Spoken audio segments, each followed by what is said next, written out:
Indonesia के waste जावा में स्थित एक पहाड़ जो अपनी प्राकृतिक सुंदरता के साथ साथ अर्बन लेजेंड और रहस्यमय घटनाओं के लिए भी जाना जाता है। उसी पहाड़ पर हाइकिंग करने के उद्देश्य से कुछ दोस्त यार गए थे और यात्रा के दौरान उनके साथ हुआ था डरावना, रोंगटे खड़े कर देने वाला सब कुछ। फिर क्या हुआ था उनके साथ? Hello and welcome to Movie Light. मैं तमन्ना और मैं आशिक। तो पहाड़ की जो रहस्यमय यात्रा की घटना तमन्ना ने बताई वह एक सच्ची घटना पर आधारित 2025 में हाल ही में रिलीज हुई सबसे बेहतरीन हॉरर मूवी थी। और वहां जो लोग गए थे उनमें से एक व्यक्ति रो रो कर एक पॉडकास्ट में आकर अपना अनुभव साझा किया था। रहस्यमय भूतिया पहाड़ और काले जादू को लेकर सच्ची इस घटना को ही दिखाया गया है, जिसे सुनकर आप डर के साथ साथ काफी इमोशनल भी हो जाएंगे। They climbed for adventure, but what waited was death in the mist. Movie light presents haunting of mountain गेदे। चलो वीडियो को एक लाइक देकर मूवी शुरू करते हैं। मूवी की शुरुआत होती है रूस के उत्तरी क्षेत्र से। कहानी की शुरुआत में हम देखते हैं दो लड़कियां, माया और ईता। वे दोनों बेस्ट फ्रेंड थीं। वे अपनी दोस्ती भरी जिंदगी बहुत अच्छे से बिता रही थीं। उस समय स्कूल की छुट्टियां थीं और उसी छुट्टी में लेटे लेटे वे सोच रही थीं कि कहीं घूमने जाया जाए क्या। माया सुझाव देती है कि वह अपनी एक रिलेटिव के घर घूमने चलती है, लेकिन आयता बताती है कि उसका फैमिली उसे वहां जाने की परमिशन नहीं देगा। असल में आयता की नाक से कभी कभी खून निकलता है, जिसे लेकर उसका परिवार हमेशा चिंतित रहता है। इसी दौरान माया को वॉशरूम जाने की जरूरत होती है, लेकिन हम देखते हैं कि वह ईटा के बाथरूम का इस्तेमाल नहीं करना चाहती थी। आयता ये बात नोटिस करके उससे पूछती है, अच्छा तुम हमारे बाथरूम में कुछ देखती हो क्या?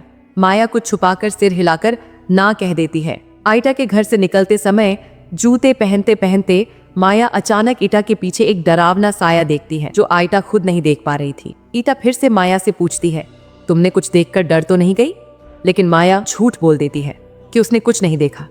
हम देखते हैं कि जैसे उनके बीच गहरी दोस्ती है, वैसे ही उनके परिवारों के बीच भी अच्छे संबंध हैं। उधर शाम को माया के घर आते हैं उसके भाई के कुछ दोस्त। भाई का नाम है इंद्रा और दोस्तों के नाम है याकूब, आकरी, यादी और आली। वे मिलकर प्लान कर रहे थे पहाड़ पर हाइकिंग करने का। उनकी बात सुनकर माया बताती है कि वह भी चलना चाहती है, लेकिन उसका भाई इंद्रा मना कर देता है क्योंकि पहाड़ पर चढ़ने के लिए शारीरिक रूप से स्ट्रांग होना जरूरी है और लड़कियों का जाना ठीक नहीं रहेगा। यहाँ बता देना जरूरी है कि माया एक स्पेशल एबिलिटी के साथ पैदा हुई थी, जिसके जरिए वह अपने आसपास के इविल स्पिरिट या जिन को देख सकती थी, जो आम लोग नहीं देख पाते। इसी बात पर चर्चा हो रही थी और दोस्त कह रहे थे, तुम तो बहुत जगहों पर बहुत कुछ देख लेती हो, अगर तुम्हें साथ ले गए और तुमने हमें डरा दिया तो? माया तब कहती है, मैं अगर कुछ देखूं भी तो भी तुम्हें कुछ नहीं बताऊंगी ताकि तुम लोग डर ना जाओ। इसके बाद सब माया को साथ ले जाने के लिए राजी हो जाते हैं। माया तब अपनी दोस्त ईता को कॉल करके ये बात बताती है और ईता बहुत खुश हो जाती है। लेकिन हम देखते हैं कि जब ईता अपने बालों को छूती है तो उसके बाल धीरे धीरे झड़ने लगते हैं, जो कि बिल्कुल भी सामान्य नहीं था। क्योंकि आयता की तबीयत पहले से ही अच्छी नहीं थी, माया अगले दिन ईता के पिता से जाकर अनुरोध करती है कि उसे पहाड़ पर ले जाने दिया जाए। आयता के पिता परमिशन दे देते हैं और वे सब बहुत खुश हो जाते हैं। माया जब ईता के घर से विदा ले रही होती है तब एक बार फिर से वह ईता के पीछे वही डरावना शैतान देखती है, लेकिन इस बार भी वह कुछ नहीं कहती। इसके बाद हम देखते हैं कि सब पहाड़ पर जाने के लिए रेडी हैं। वे लोग ईता को लेने आते हैं ताकि माँ सबको कहती है, तुम लोग तो जानते ही हो कि आयता की तबीयत थोड़ी कमजोर है, इसलिए उसका ध्यान रखना। हम देखते हैं कि दोनों सहेलियां बहुत एक्साइटेड थीं, क्योंकि यह पहली बार था जब वे पहाड़ पर हाइकिंग के लिए जा रही थीं। फिर सब एक वैन में बैठकर पहाड़ के पास पहुंच जाते हैं। वहीं से शुरू होती है उनकी हाइकिंग। लेकिन अचानक ही ईता के पेट में दर्द शुरू हो जाता है। लेकिन फिर भी वह कह रही थी, मैं ठीक हूँ, जा पाऊंगी। वहां रात होने के कारण उन्होंने तय किया कि कल सुबह पहाड़ पर चढ़ने की कोशिश करेंगे। आज रात वे यहाँ एक घर में ठहरते हैं। हम देखते हैं रात लगभग 4 बजने को है, तब आयता के पेट में फिर से दर्द शुरू हो जाता है। साथ ही माया जाग जाती है। ईटा माया को बताती है कि उसका पीरियड शुरू हो गया है, शायद इसलिए दर्द हो रहा है। माया तब कह रही थी, देखो मुझे लगता है तुम्हारे इस हालत में पहाड़ पर चढ़ना ठीक नहीं होगा, तुम घर लौट जाओ। लेकिन ईता इसे मानने को तैयार नहीं थी। वह बाथरूम जाती है और इस्तेमाल किए कपड़े को धोकर एक प्लास्टिक में बांध देती है। तभी हम देखते हैं एक भयानक हाथ उसके हाथ से वह बैग ले लेता है। वह ऊपर चढ़ते ही पहली बार उस भयानक शैतान को देखती है और चिल्ला पड़ती है। उसकी चिल्लाने की आवाज सुनकर सब बाथरूम के पास आते हैं। बाथरूम का दरवाजा खोलकर वे देखते हैं कि ईता अजीब तरह से खड़ी है। सब उससे सवाल कर रहे थे, लेकिन वह कोई जवाब नहीं देती। उस घर की एक महिला तब उसे एक शरबत बनाकर देती है। वह लगातार उसे पी लेती है। देखा जा सकता था कि वह बहुत डर गई थी। तब वह कहती है, मैंने बाथरूम के अंदर एक बहुत भयानक शैतान देखा जो मेरे पीछे खड़ा था। यह सुनकर माया समझ जाती है कि इतने दिनों से वह जो शैतान ईता के पीछे देखती थी, शायद आज ईता खुद उसे देख पाई है। वैसे भी इस मामले पर सब में चर्चा होती है कि ईता और माया को यहाँ बिल्कुल नहीं लाना चाहिए था, उन्हें वापस जाना चाहिए। फिर हम देखते हैं कि वे पहाड़ पर चढ़ना शुरू करते हैं। अगले दिन पहाड़ की सुंदरता देखकर सब दंग रह जाते हैं। चलते चलते वे थोड़ा थककर एक जगह बैठकर आराम करते हैं। वहां माया एक वृद्ध महिला को देखती है जो सोच रही थी कि यह शायद इंसान नहीं है, लेकिन सब लोग उसे इंसान ही समझ रहे थे। वे वहां मजाक करते हैं, तुमने सोचा था यह इंसान नहीं है ना? वैसे भी सब मुख्य पहाड़ पर चढ़ने से पहले दुआ पढ़ लेते हैं और तय करते हैं कि कोई भी किसी को अकेला नहीं छोड़ेगा, क्योंकि लोगों के बीच सुना जाता है कि यह पहाड़ बहुत खतरनाक है। दूसरी ओर घर में आइटा की माँ कूड़ेदान में कुछ बाल और एक खून लगी कपड़ा पाती है। इसे देखकर वह बहुत चिंतित हो जाती है और यह सब अपने पति को दिखाती है। लेकिन हम देखते हैं कि उसके पिता कह रहे थे, यह सब कुछ नहीं है, शायद बाल काटते हुए हाथ कट गया था, इसलिए ऐसा हुआ। वैसे भी उस तरफ जब वे पहाड़ पर चढ़ रहे थे, तब ईता के कानों में अजीब सी आवाजें सुनाई दे रही थीं। और बार बार वह रुक रही थी। ऐसा लग रहा था कि वह किसी भ्रम में चली गई है। माया तब उसके कान में जोर से आवाज करती है। तब उसका होश वापस आता है। पहाड़ के अंदर काफी दूर जाने के बाद वे एक जगह बैठते हैं, क्योंकि उन्हें बहुत भूख लगी थी। वे खा रहे थे। ठीक उसी समय बिना किसी को कुछ बताए आइता अकेले आगे पहाड़ी झील के सामने चली जाती है। वहां वह अपना गंदा कपड़ा जो प्लास्टिक में था पानी में फेंक देती है, जो बिल्कुल सही नहीं था। माया उसे लेने जाती है और पीछे से आवाज लगाती है। जब वह उसकी ओर मुड़ती है तो बहुत डर जाती है, क्योंकि उसे कोई कुछ पोजेस कर चुका था। वह एक वृद्ध जिन्न था जो माया की गर्दन दबा रहा था और कह रहा था, तुमने उसे नाराज कर दिया, यह बिल्कुल भी तुम्हारा हक का नहीं था। माया तब उस जेल से एक लंबी महिला की आकृति देखती है, जिसके बाल सिर से लेकर नीचे तक बहुत लंबे थे। तब सब वहां आकर किसी तरह आइटा को माया से अलग कर देते हैं। जब ईता सामान्य होती है तो सब सोचते हैं कि क्या वे अपनी यात्रा यहीं रोक देंगे, क्योंकि उनके साथ धीरे धीरे कुछ बुरा हो रहा है। माया जब ईता से कहती है, तुम्हारे अंदर क्या हुआ था, तुम ऐसा क्यों कर रही थी, शायद तुम्हारे अंदर कुछ घुस गया है। ईता यह मानती नहीं थी। कहती है, अरे ऐसा कुछ नहीं, लेकिन उसके व्यवहार से लगता था कि कुछ तो हुआ है। इसके बाद हम देखते हैं कि उनकी यात्रा फिर से शुरू होती है। अचानक वे एक बच्चे के रोने की आवाज सुनते हैं, जिसे सब सुन पा रहे थे और बहुत डर रहे थे। थोड़ा आगे बढ़ते ही माया एक आदमी की आत्मा देखती है, जो बार बार माया से कह रहा था, ईता को लेकर घर चलो, आगे मत बढ़ो। सब अजीब आवाजें सुन रहे थे, जिन्हें वे बिल्कुल सहन नहीं कर पा रहे थे। इतनी तीव्र आवाजें उन्होंने पहले कभी नहीं सुनी थीं। सब कह रहे थे कि ये सब सिर्फ इसलिए हो रहा है क्योंकि आइता यहां आई है, लेकिन वहां मौजूद आली कह रहा था, ये सब कुछ नहीं है, हम पहले भी सुन चुके हैं कि इस पहाड़ में समस्या है। सच में दोस्तों को मन ही मन आली बहुत पसंद था। वैसे भी वे फिर से चल पड़े। हम देखते हैं कि ईता का शरीर हिलने डुलने लगता है और अचानक उसके अंदर एक जिन्न भर जाता है। उसकी आंखें पूरी तरह बदल जाती हैं, जो सबको कह रहा था कि ईता जितनी जल्दी हो सके इस पहाड़ से चले जाए, क्योंकि उसकी वजह से पहाड़ अपवित्र हो रहा है।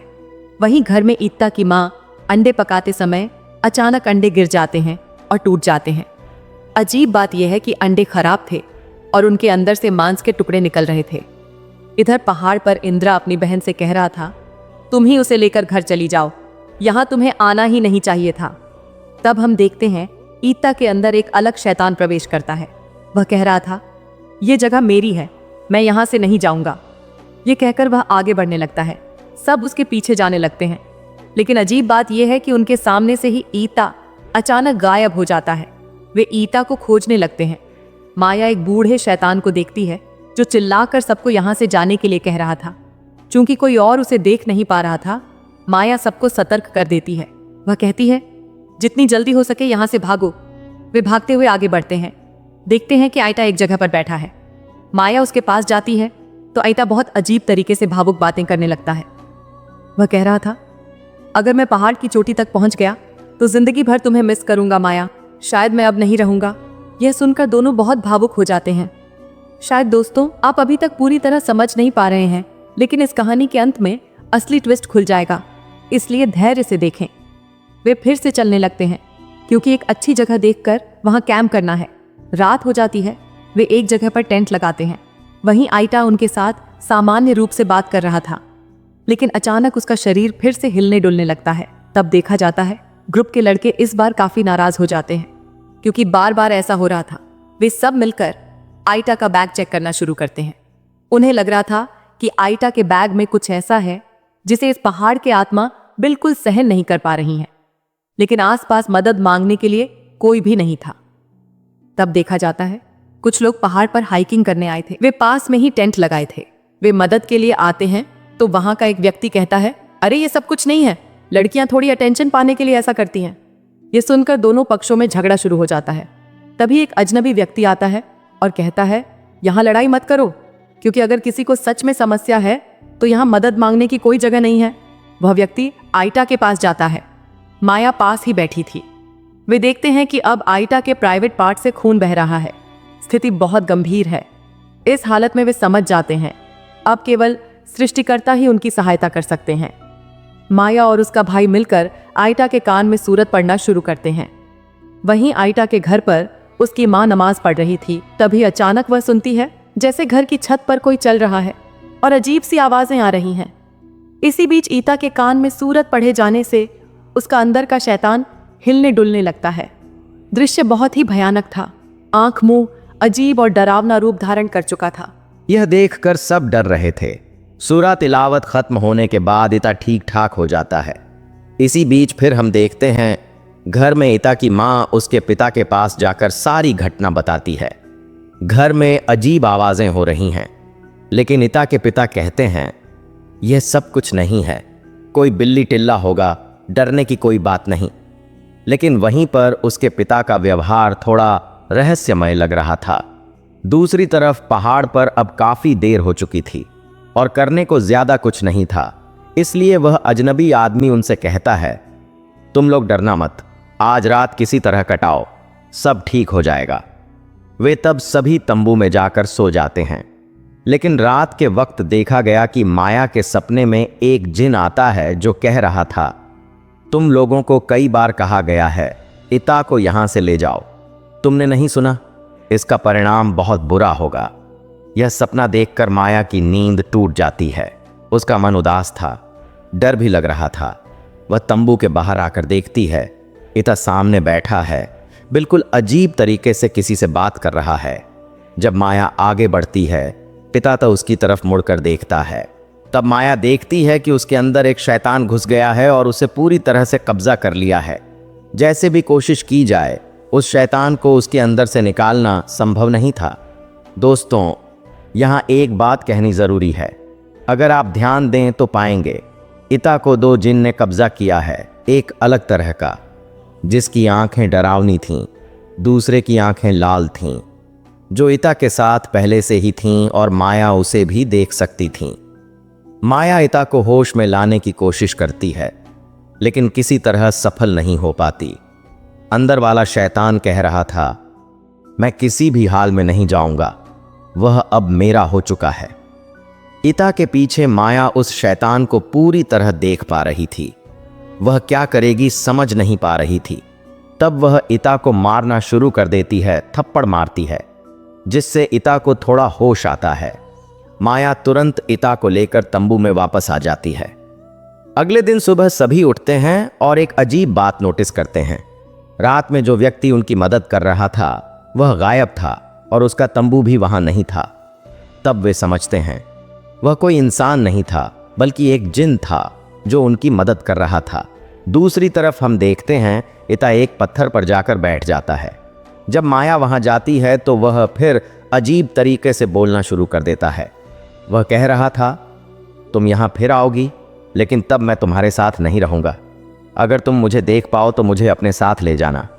ऐसी भावुक बातें ईता कर रहा था। माया इन बातों पर ज्यादा ध्यान नहीं देती और ईता को लेकर चली आती है। हम तब देखते हैं कि वे आगे नहीं बढ़ते। सब लोग घर वापस आ गए। घर का दरवाजा खोलते ही ईटा की मां देख पाई ईता आ गया है, लेकिन वह कुछ भी बोल नहीं रहा था। उसे देखकर अजीब लग रहा था। बिना कुछ कहे ईता सीधे घर के अंदर चला गया। इसी बीच ईटा की दादी ईता की मां से कह रही थीं, ईटा फिर से बाहर गया था क्या? वह तो पीछे के दरवाजे से घर में आया। यह सुनकर ईता की मां बिल्कुल हैरान हो गईं, क्योंकि उसने अपनी आंखों से देखा था कि ईता सामने के दरवाजे से ही अंदर आया था। तो दादी ये सब क्या कह रही हैं? दोस्तों, घर लौटने के बाद से ही ईटा की हालत और भी भयावह हो गई। शैतान ने फिर से उसे कब्जा कर लिया। सभी दोस्त उस वक्त उसे देखने आए। यहां तक कि एक कविराज भी आया था ईटा को ठीक करने के लिए, लेकिन वह सफल नहीं हो पाया। शैतान ने उस कविराज के मुंह में थूक फेंक दिया। और अजीब बात यह थी कि ईता खुद अपने बाल नोच रहा था और नाखून उखाड़ रहा था। एक भयानक स्थिति। सब लोग मिलकर उसे शांत करने की बहुत कोशिश करते रहे, लेकिन कोई भी सफल नहीं हो पाया। आखिरकार उपाय न पाकर ईटा को जल्दी से हॉस्पिटल में एडमिट कराया गया और ईटा की इस स्थिति के लिए उसके पिता इंद्रा और माया को दोष दे रहे थे। वे कह रहे थे, अगर तुम लोग मेरी बेटी को पहाड़ पर नहीं ले जाते तो ये सब कुछ नहीं होता। लेकिन दोस्तों, क्या सच में सिर्फ पहाड़ पर जाने की वजह से ये सब हुआ? यह जानने के लिए थोड़ा इंतजार करना होगा। इसी बीच हम देखते हैं डॉक्टर आकर ईटा के पिता को बता रहे हैं कि उसे बेहोश करने के लिए एक हाई डोज इंजेक्शन दिया गया है, जिससे उसे थोड़ा शांत किया जा सका है। लेकिन डॉक्टर कहते हैं अगर इससे भी काम नहीं हुआ तो फिर कुछ नहीं किया जा सकता। यह सुनकर परिवार चिंतित हो गया। ईटा की इस हालत की वजह से उसकी मां का भी मन ठीक नहीं था। वह उसे मिलने आई। हम देखते हैं दोनों दोस्त बहुत रो रही थीं। ईटा कह रहा था, तुम मुझसे कभी अलग नहीं होगी माया। अगर मैं मर भी जाऊं तब भी तुम मेरी बेस्ट फ्रेंड रहोगी, ठीक है? यह कहने के बाद ईता और माया दोनों रो पड़ते हैं। फिर जब माया ईटा की मां से बात कर रही थी तो उन्होंने कहा, ईता के मामले में मैंने कई कविराजों से बात की है, कोई उपाय नहीं निकाल पाया। लेकिन एक कविराज ने कहा, ईटा ने पहाड़ पर कुछ ऐसा फेंका है जिसकी वजह से उस पहाड़ के अर्बन लेजेंड्स बहुत नाराज हो गए हैं। मतलब वहां के जिन्स ईटा पर बहुत नाराज हैं। लेकिन ईटा ने वहां क्या फेंका था, इसे कोई नहीं बता पा रहा था। हम देखते हैं जैसे जैसे समय बीतता है ईटा का पेट असामान्य रूप से फूल रहा है। रात में माया अपने भाई इंद्रा से बात कर रही थी। ईटा ने वहां क्या फेंका था? क्या उसने अपना गंदा कपड़ा उस झील में फेंक दिया था? इंद्रा तब कहता है, मैंने उसका बैग चेक किया था। उसका गंदा किया हुआ सामान मुझे प्लास्टिक के अंदर ही मिला। उसने उसे फेंका नहीं था। तभी वे और भी चिंतित हो गए। तो क्या ईटा ने कुछ ऐसा फेंका था जिसकी वजह से इतना कुछ हो रहा है? इधर जैसे जैसे दिन बीत रहे थे ईटा की हालत भयावह रूप से खराब होती जा रही थी। रात को वह शैतान आकर उसे तंग करता था और हम देख पा रहे थे कि ईटा के सिर के सारे बाल झड़ रहे थे। दोस्त यार सब बहुत चिंतित हो गए ईटा को लेकर। वे सब मिलकर अस्पताल में ईटा से मिलने आते हैं, लेकिन उनसे बात करने के दौरान ईटा उनके पीछे ही उस शैतान को देख पा रहा था।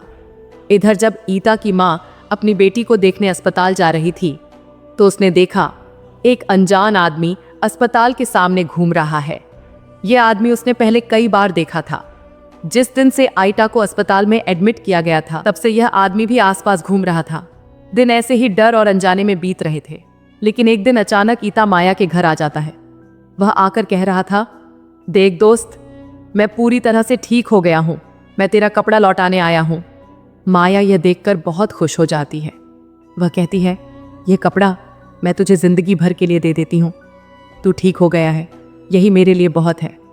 जब माया निश्चिंत हो रही थी तभी इंद्रा आकर एक बुरी खबर देता है। वह माया से कहता है, चल अस्पताल जाना होगा। माया अस्पताल पहुंचने पर देखती है डॉक्टर बहुत कोशिश कर रहे हैं ईटा की सांस लौटाने के लिए। लेकिन कुछ भी काम नहीं कर रहा था। सभी बहुत भावुक हो गए। शायद ईता जिंदगी भर के लिए चला गया। कोई भी मान नहीं पा रहा था। लेकिन अजीब तरह से जब ईता मर रहा था, उसके मुंह से खून बह रहा था। बहुत ही डरावनी मौत। माया रो रही थी। मौत के समय ईता अपनी सबसे अच्छी दोस्त की तरफ देखकर एक हल्की मुस्कान देता है और चला जाता है। ईता मर गया। जब सब कुरान तिलावत कर रहे थे, तभी आयता की माँ उस अनजान आदमी को फिर से देख पाती है जो अस्पताल में घूमता था। उसे शक होता है यह आदमी शायद किसी तरह आयता की मौत से जुड़ा है, लेकिन वह आदमी कुछ कहे बिना वहां से चला जाता है। माया का मन भी अशांत होता जाता है। वह दिन बहुत बेचैनी में बिताती थी। एक दिन अचानक सोते हुए वह एक सपना देखती है। उस सपने में पूरी घटना की असली सच्चाई सामने आती है। सपने में दिखता है हाइकिंग पर जाने से पहले आयता के पिता उसे प्लास्टिक में लिपटा कुछ देते हैं और माया देखती है कि आयता के बैग में 2 प्लास्टिक थे, एक गंदे कपड़ों के लिए और दूसरा कुछ और, जो आयता के पिता ने खुद उसे दिया था। और वही चीज ईता ने पहाड़ के झील में फेंक दी और उसी कारण से इतना कुछ हुआ। यह सपना देखने के बाद माया अचानक उठ जाती है और तुरंत यह बात ईटा की माँ को बताती है।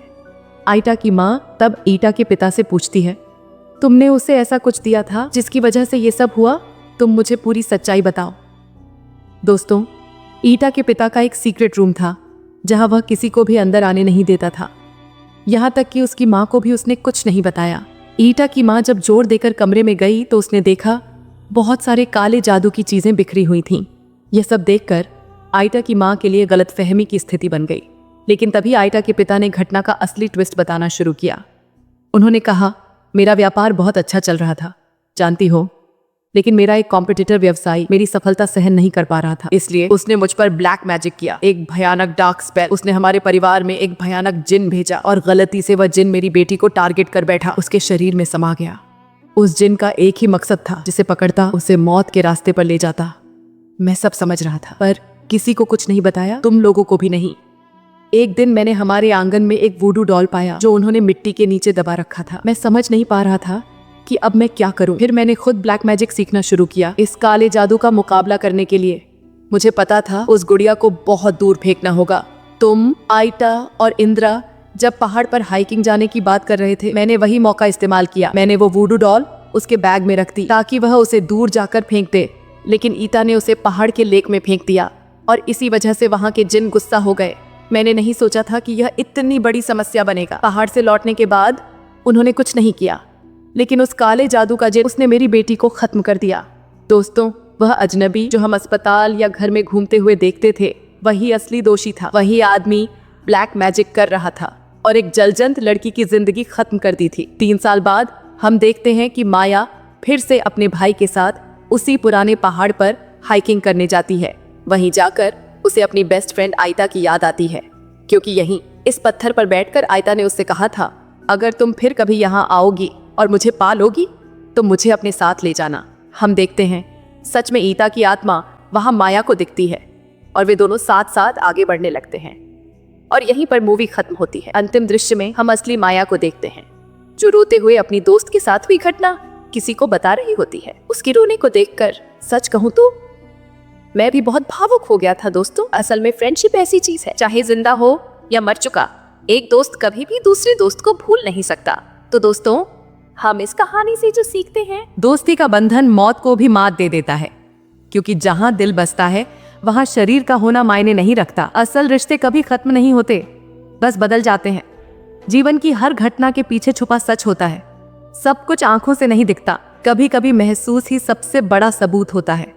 ऐसी ही एक रोमांचक और डरावनी हॉरर मूवी जिसमें कब्रिस्तान में जो भी दफन होता था, चाहे जानवर हो या इंसान, वह मृतकों की दुनिया से हमारी दुनिया में वापस आ जाता था। और फिर जो शुरू होता है, क्या मृत लोग जीवितों के साथ एक साथ रह सकते हैं?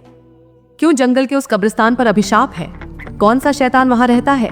पूरा कहानी जानने के लिए ऊपर स्क्रीन पर मौजूद वीडियो पर क्लिक करके पूरी वीडियो एक्सप्लेन देखिए।